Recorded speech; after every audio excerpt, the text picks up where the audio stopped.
Okay, so what do we know about the physical world so far? What have we experienced so far? Right now we know that we are sharing the world with 7+ billion people. We also know that advanced technology has helped us in many ways with our gadgets, with our connections, with our lifespan, with mobility of people and of goods. But we also know that we are faced with challenges of climate change and the threatening of the loss of particular species in our world.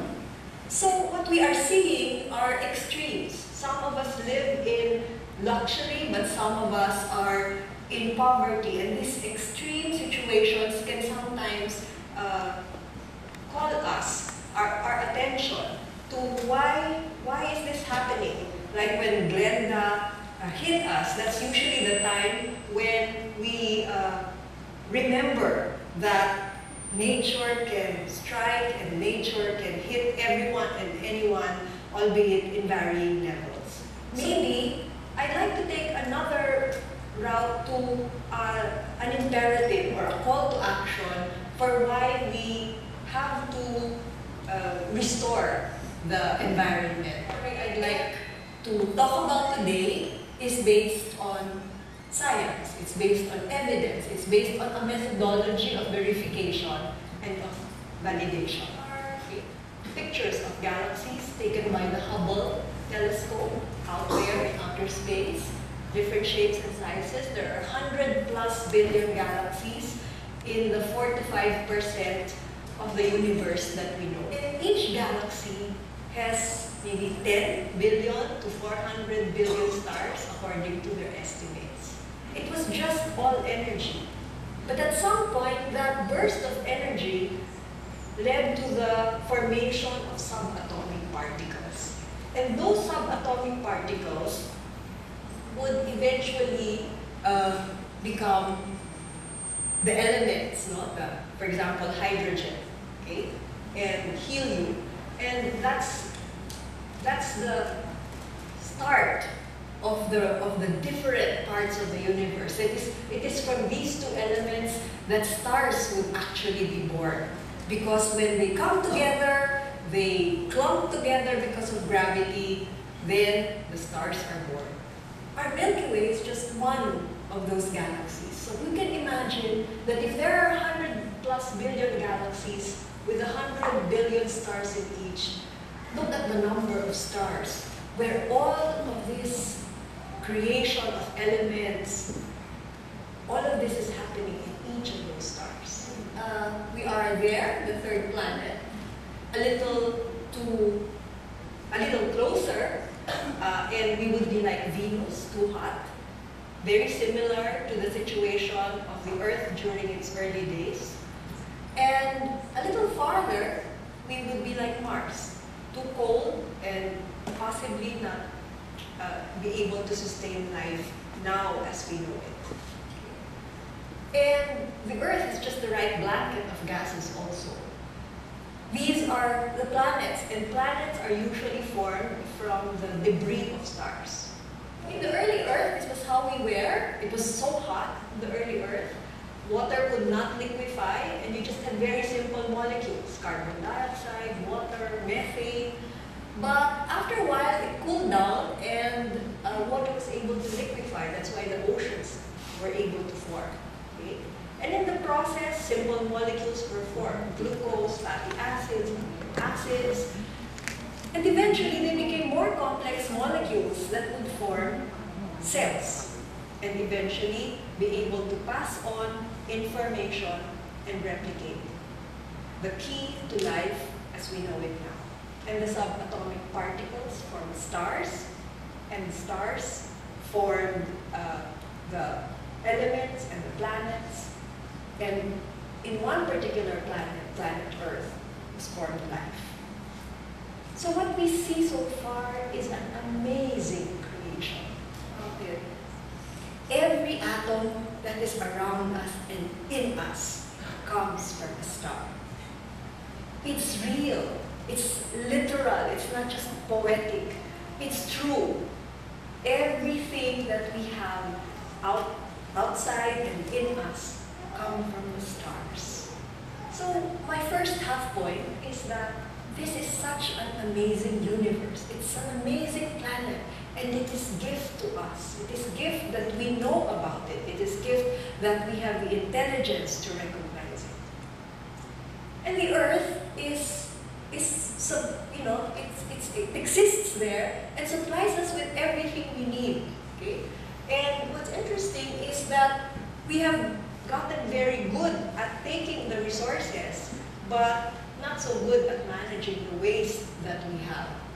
So sometimes we have to step back and remember that if you look at the earth, we're an isolated planet. There are no pipelines that connect us, that will give us resources or take away our waste. But what we have to remember is that we are interconnected to each other, but also to this planet that gives us our life. And that's how we have been. We are just recycling things. You know, this is something we learned from grade school. We just recycle atoms and molecules. I sometimes say this to my students, the water that Cleopatra drank yesterday may be in Father Jet's cell, or the oxygen that Confucius breathed out is probably in your body now, or Mary when she exhaled carbon dioxide, it's probably going to be in a baby's body. A gift. But this amazing planet is shared. It's a gift, and we need to share it because we're just recycling things. Okay. Now, do we make sense of this unique presence in the universe? Brian McDermott, SJ, he says, Christian spirituality in its most fundamental meaning refers to thinking, imagining, feeling, desiring, choosing, and acting under the influence of the Holy Spirit of the risen Jesus, both as individuals and communities. So we're being called to imagine, to think, to feel, to desire, to choose, and to act under the influence of the Spirit. Now, how does that translate? If we look at the last General Congregation, GC 35 in 2008, they have all these decrees. And the third decree talks about this. St. Ignatius guides us with the goodness, it reminds us that there's the goodness of creation and that God is actively present in that creation. That's why in our Ignatian spirituality, we try to find God in all things, because the drive to access and exploitation, to access and exploit sources of energy and other natural resources is very rapidly widening the damage to earth, air, water, and the whole environment. So there's a correlation of how we exploit these resources and the environmental degradation. So it calls us finally to heed the call to restore right relationships with creation. So what does that actually mean for us? Well, perhaps we can answer that call by demonstrating our actions to address the effects of our own human activities on the environment, especially as it impacts the poor and the suffering.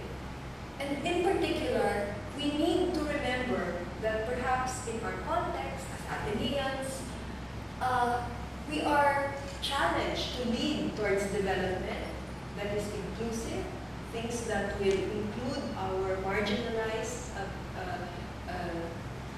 people, sustainable, and I'll talk more about that, and sensible, something that we can do, something practical, to help our people to find a way to cope with this environmental degradation, and to help them look for solutions that will eventually lead them, say, to sustainable food, to sustainable housing, livelihood, health, and education. Those are very basic things for every individual, and that is part of the challenge that is given to each of us. How can we get these natural resources so that we are both inclusive, so that the social benefits do not just benefit a few but a lot, but also sustainable, so that we use the proper technology, so that we have the right economies of scale so that when we are doing something, we know that we are not just creating waste, but and taking all the time from natural resources, but giving back and contributing to the cycle. Where big companies like Walmart and Nestle and many of these companies have actually started to move from CSR, which is really separate, philanthropic, we're just doing good, but it is separate from us. Okay? In a sense, it helps us with our conscience, with our corporate conscience. But there's now a growing move to get to creation of shared value, so that when they are doing something, they are also helping the community, helping their employees. Maybe the definition of community will be different from one place to another.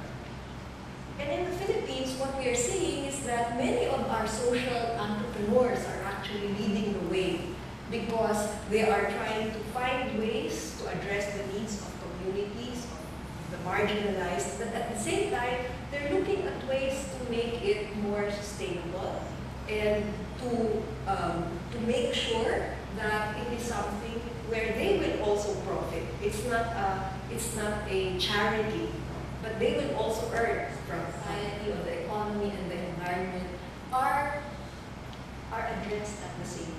If only society and environment is addressed, then it's a bearable kind of development. But if we want to be sustainable, then we have to be able to address all three concerns. In Ateneo, we've been doing our share. Okay, when we started environmental initiatives many years ago, but I think we really formally, systematically did that in 2008, and we started with a waste audit. Okay, so in our waste audit, we found out that practically this portion, this part, has to do with packaging, the disposable cups, the bottles.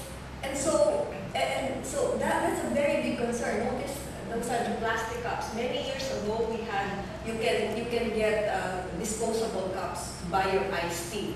Okay, now you don't find it now because we stopped that. We banned styrofoam. We banned that in our processes. So you see that this half is about packaging and plastic and metals.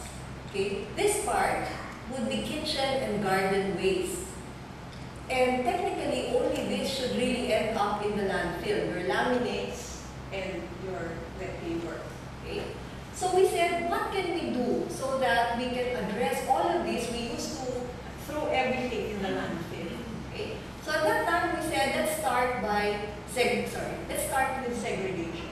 Okay? So we had the segregation, and then eventually we said, we'll use only reusables on the campus. So right now, I think there was a call, please bring your mug or your baunan, because normally we would prefer it if we don't use anything disposable. It's also, this is our campus, and we think of it as a living laboratory. Our AIS program manager for campus sustainability, Ms. Favis, calls this our pedagogy place.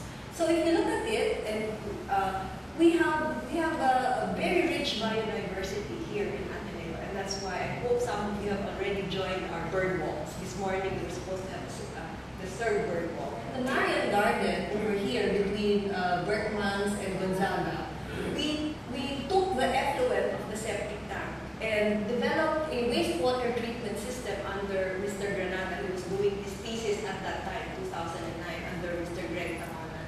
And they developed the system where they purify the water using a reed bed, put it in UV treatment, and then eventually this was brought back to a drip irrigation system in the Marian Garden.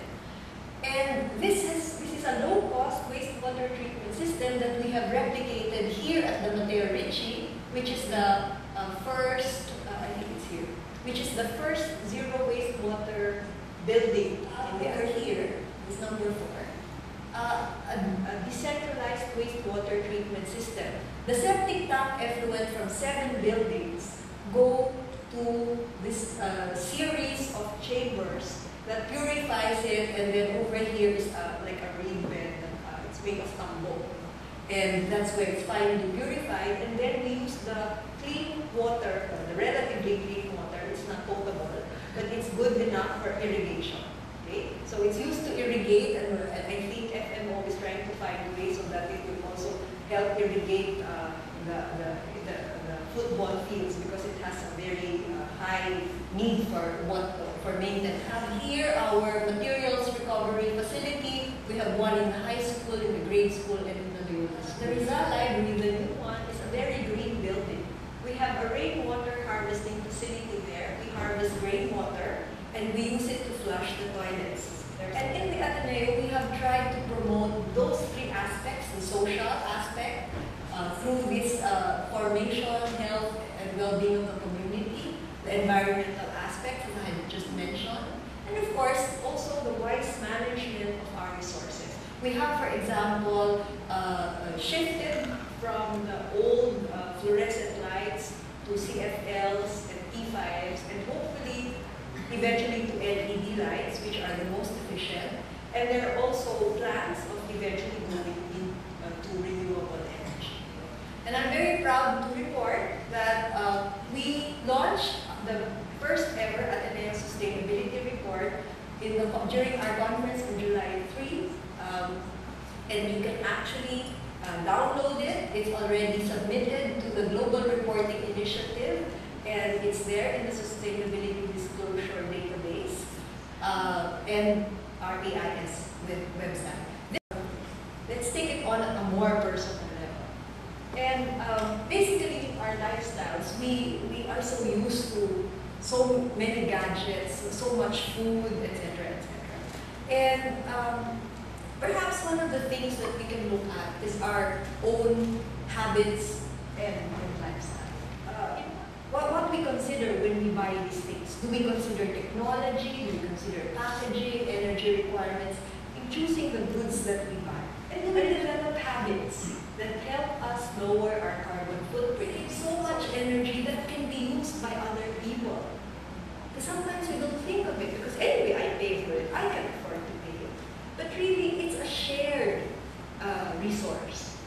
Can we temper our consumption of goods? Do we always have to have multiple gadgets? Do we always need to have the latest? So these are things that we have to think about. There's no singular solution to something like this. Services that respond to basic needs and bring a better quality of life while minimizing the use of natural resources, toxic materials, and emissions of wastes and pollutants over the life cycle, so that the needs of future generations are addressed.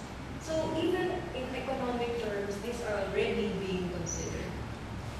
So the third point that I have is we are called to respond, to right our relationship with creation, not just on a leadership or institutional level. We are called to respond personally to our lifestyle choices and actions. And in practical terms, it means that we need to understand the environment first, in terms of the systems and in a personal way. We need to find creative ways to respond to daily challenges and develop habits toward environmental sustainability. And really, it's asking us to live simply, that God loved us first.